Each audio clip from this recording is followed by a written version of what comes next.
கருணக்கிழங்கு குழம்பு வைக்க போகிறேன். அதுக்கு நான் முதல்ல என்ன பண்ணியிருக்கேன்னா, கருணக்கிழங்கு க்ளீன் பண்ணி நல்லா வெட்டி கொஞ்சம் புளியும் மஞ்சளும் கொஞ்சமாக உப்பும் போட்டு ஸ்லைட்டாக வேக வச்சுருக்கேன். ஒரு 2-3 மினிட்ஸ் வேக வச்சு எடுத்து வச்சுருக்கேன்.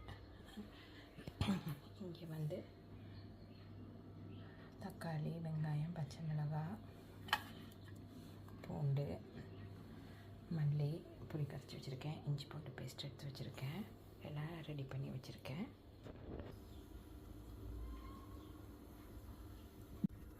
இப்போ ஸ்பைசஸ் வறுத்து பொடி பண்ணி எடுக்க போகிறோம். அதுக்கு நான் ஒரு சட்டி வச்சுருக்கிறேன். அடுப்பில் ஸ்பைசஸ்லாம் ஆட் பண்ணிவிட்டு கட்ட அனுப்புவோம். முதல்ல கடலைப்பருப்பும் உளுத்தம்பருப்பும் ஆட் பண்ணியிருக்கேன். உளுத்தம்பருப்பு 1 ஸ்பூன், கடலைப்பருப்பு 1.5 ஸ்பூன் ஆட் பண்ணியிருக்கேன். அதை வறுத்துக்குவோம். அதுக்கப்புறம் கொஞ்சம் ஸ்லைட்டாக சூடாக்கி இது பண்ணிவிட்டு அப்புறம் மற்ற ஸ்பைசஸ் ஆட் பண்ணுவோம். இப்போ பாருங்கள், வெந்தயம் 1/2 ஸ்பூன், சோம்பு 1 ஸ்பூன், இது 3/4 ஸ்பூன், மிளகு 1/2 ஸ்பூன் ஆட் பண்ணியிருக்கேன். ஏன்னா நான் கம்மியாக தான் குழம்பு பண்ண போகிறேன். 2 பேருக்கு தான் பண்ண போகிறேன். அதனால் கொஞ்சமாக தான் எல்லாம் ஆட் பண்ணியிருக்கிறேன். இப்போ வத்தல் ஆட் பண்ணுவோம். அடுத்தது இப்போ இது கூட 3 வத்தல், ஒரு சின்ன பீஸ் பட்டை, ஒரு ஏலக்காய், 2 கிராம்பு நெட்டி போட்டிருக்கேன். போட்டு எல்லாத்தையும் நம்ம வறுத்து எடுப்போம். எடுத்து நல்லா பவுடராக பொடி பண்ணி எடுக்கணும்.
நம்ம கொஞ்சம் இந்த ஆற விடுவோம். ஆறின பிறகு மிக்ஸி ஜாரில் ஆட் பண்ணி பவுட்ரு பண்ணிடுவோம். இது கடையில் என்ன பண்ண போகிறேன்னா, இதை தண்ணியை வடிகட்டிட்டு ஃப்ரை பண்ணி எடுக்க போகிறேன். ஓகேயா? இப்போ நான் இதில் மல்லியை ஆட் பண்ணலை. ஸ்பைசஸ் வறுக்க போகுது, அதனால் மல்லிப்பொடி கொஞ்சம் கூடவும், வத்தல் ஆட் பண்ணனால காஷ்மீர் சில்லி தான் ஆட் பண்ணியிருக்கேன். இதையும் போட்டு ஆல்ரெடி நான் உப்பு போட்டிருக்கேன், அதனால் உப்பும் ஆட் பண்ணலை, மஞ்சளும் ஆட் பண்ணல. பிசைஞ்சு ஃப்ரை பண்ண போகிறேன். ஓகேங்களா? இப்போ நான் ஒரு கடாயில் எண்ணெய் ஊற்றி ஃப்ரை பண்ணுறதுக்கு ரெடி பண்ணியிருக்கேன். எண்ணெய் இன்னும் சூடாகணும். சூடானோன்னா நம்ம மிக்ஸ் பண்ணி வச்சுருக்கேன் இந்த கருணக்கிழங்கு ஃப்ரை பண்ணி எடுக்கணும். இது கடையில் இது ஆறிட்டுது, அதனால் இதை நான் பவுடர் பண்ணி இதையும் எடுக்க போகிறேன். பாருங்கள், இப்போ நான் இதை பேஸ்ட்டாக பொடி பண்ணி எடுத்துட்டேன். ஓகேங்களா? இப்போ நம்ம இதை ஃப்ரை பண்ண போகிறோம்.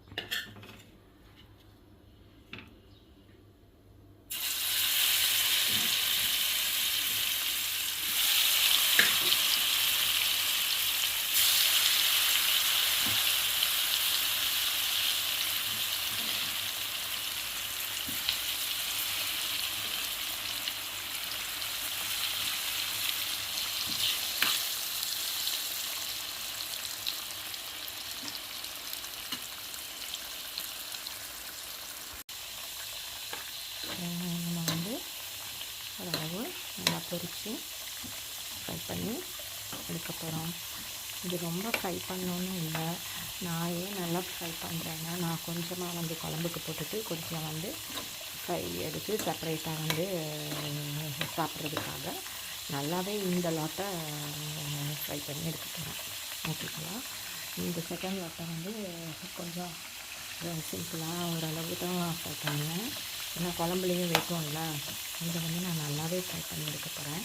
கொஞ்சமாக இதை நான் பிடிச்சி செப்பரேட்டாக எடுக்க போகிறேன். நான் இது ஓகே, நான் இதை வந்து எடுக்க போகிறேன். இந்த லாஸ்ட் வந்து இல்லை ஓரளவு ஃப்ரை ஆகிட்டுது, இதே காமிக்குது. சிலது வந்து கொஞ்சம் கட் ஆகுது, எனக்கு ஓகே இது. அதனால் நான் வந்து அடுப்பை கம்மி பண்ணிட்டு எடுக்க போகிறேன்.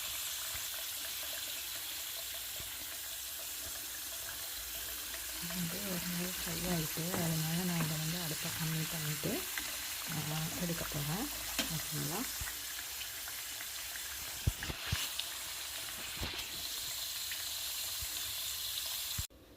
இப்போ நான் அடுத்த பேட்சையும் ஆட் பண்ண போகிறேன். இப்போதைக்கு எடுக்கு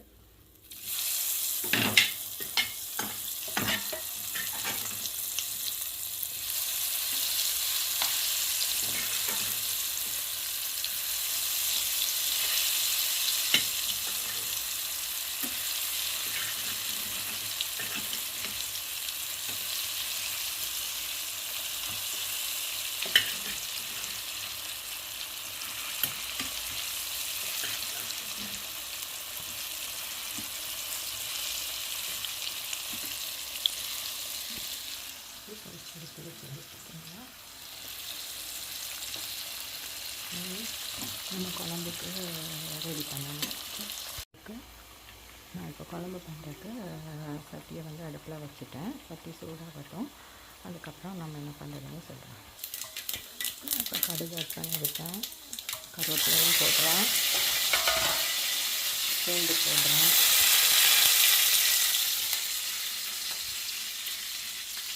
வெங்காயம் ஆட் பண்ணுறேன்,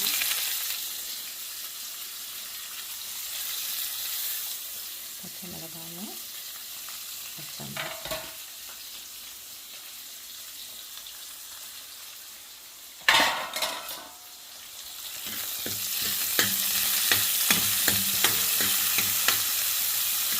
இது கூட நான் இஞ்சி பூண்டு பேஸ்ட்டை ஆட் பண்ண போகிறேன். இது வந்து பொரிஞ்சிட்டு இதையும் அடுப்பை நான் ஆஃப் பண்ணிவிட்டேன், எடுக்கணும். இந்த இஞ்சி பூண்டு பேஸ்ட்டும் ஆட் பண்ணியிருக்கேன். அதோட சொன்னால் அதில் வச்சுங்களா.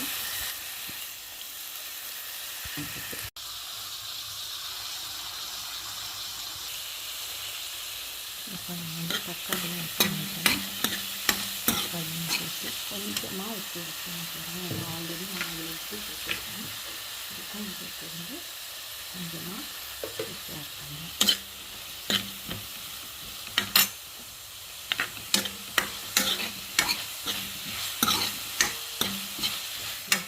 பொரிச்சு கொடுத்தாங்க, சும்மாவே சிக்ஸ் வந்து சாப்பிட்ருக்கோம். அவங்க கொஞ்சம் சிக்ஸ் சாப்பிட்ருக்கோம், மதுக்காக கொஞ்சம் சிக்ஸாக வந்து சும்மாவே சாப்பிடுவாங்க. ஸ்பைஸ் ரைஸுக்கு எல்லாம் இது பண்ணியிருக்கோம், டேஸ்டியாக இருக்கும். அதனால் நீங்களும் இது சும்மாவே சாப்பிட்டு ட்ரை பண்ணி பாருங்கள். நான் கொஞ்சமாக இதில் எடுத்து வைக்க போகிறேன், எனக்கு சாப்பிட்றதுக்கு. அது போக மிச்சம்னா குழம்பு பண்ண போகிறேன். நம்ம அந்த வடித்து தண்ணியையும் எடுத்து வச்சோம்னா குழம்புக்கு தண்ணி தேவை, இதையே ஆட் பண்ணிக்கலாம்.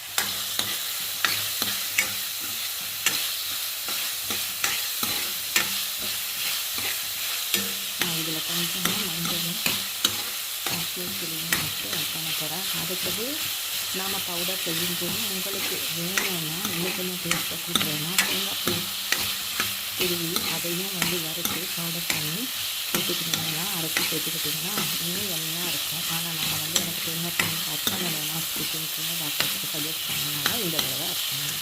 இவ்வளோ கிழமை நான் வந்து அது தேங்காய் கடையை வறுத்து அதையும் அரைச்சி குழம்பு போடுறது இந்த தடவை நான் ஆட் பண்ணுவேன்.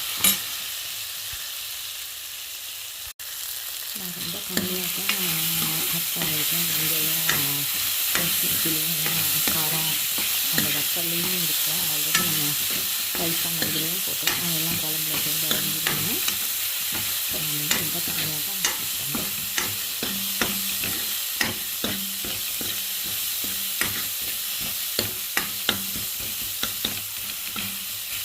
என்ன பண்ண போகிறேன்னா புளி தண்ணி ஆட் பண்ணிட்டேன்.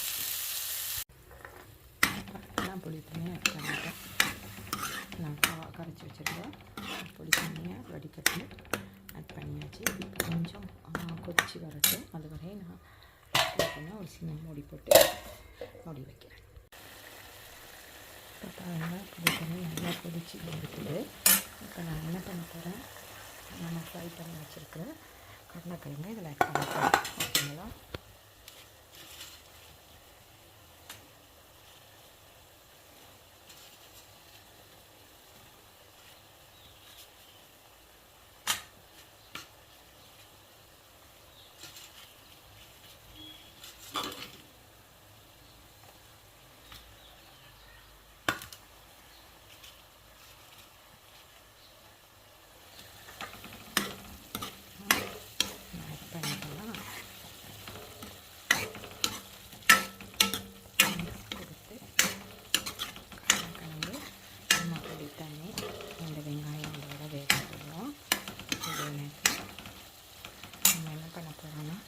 வச்சுருக்க பவுடரை ஆட் பண்ண போகிறோம்.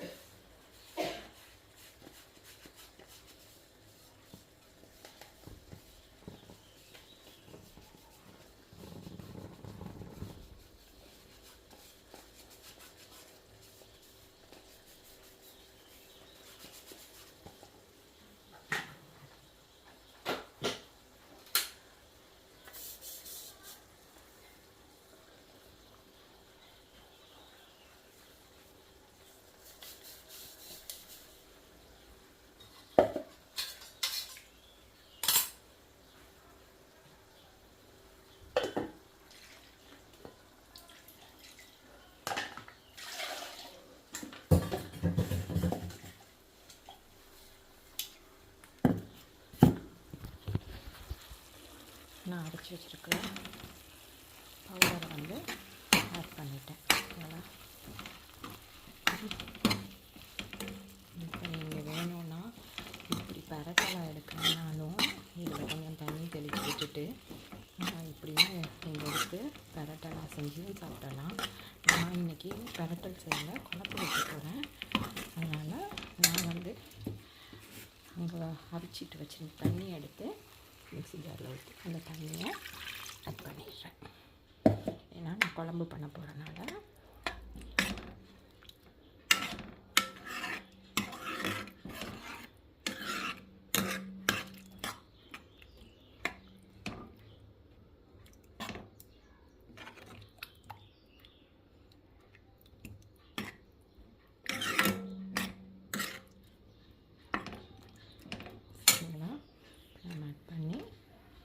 இந்த குழம்புல இப்போ உப்பு சரியாக இருக்கா எல்லாம் செக் பண்ணிக்குவோம். உப்பு காரம் எல்லாம் ஓகேயா, புளிப்பு எல்லாம் இருக்கா.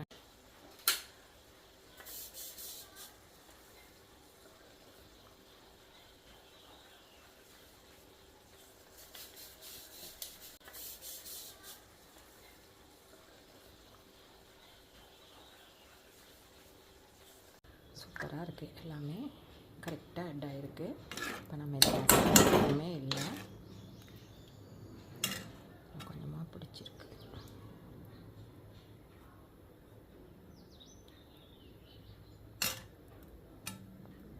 சரிங்களா? இப்போ நான் இதுக்கு வெளியே போட்டு இதை வந்து திரும்ப இன்னும் கொஞ்சம் வரைக்கும் விட போகிறேன். ஓகே, நம்ம குழம்பு வந்து நல்லா கொதித்து சூப்பராக வருது. உங்களுக்கு எந்த மாதிரி திக்னஸ் வேணும், ரொம்ப ஓரளவு குவான்டிட்டி கூட வேணும் அப்படின்னா வந்து இந்த பதத்துலேயே இறக்கிட்டிங்கன்னா ஓகே. ஆனால் எனக்கு வந்து நாங்கள் 2 பேருக்குன்னு சொன்னேன்ல, அதனால் நான் வந்து ரொம்ப இன்னும் கொஞ்சம் வச்சு கொஞ்சம் திக்காக்கணும்னு சிம்மில் வச்சு கொஞ்சம் ஹீட் பண்ணி வைக்கிறேன். ஓகேங்களா? எடுத்த பிறகு அதையும் காட்டுறேன். எடுத்துகிட்டு நம்ம மல்லிக்கிழங்கு வச்சுருக்கோம்ல, அதை தூவி இறக்கணும். நம்மளோட கருணக்கிழங்கு கிரேவி. கருணக்கிழங்கு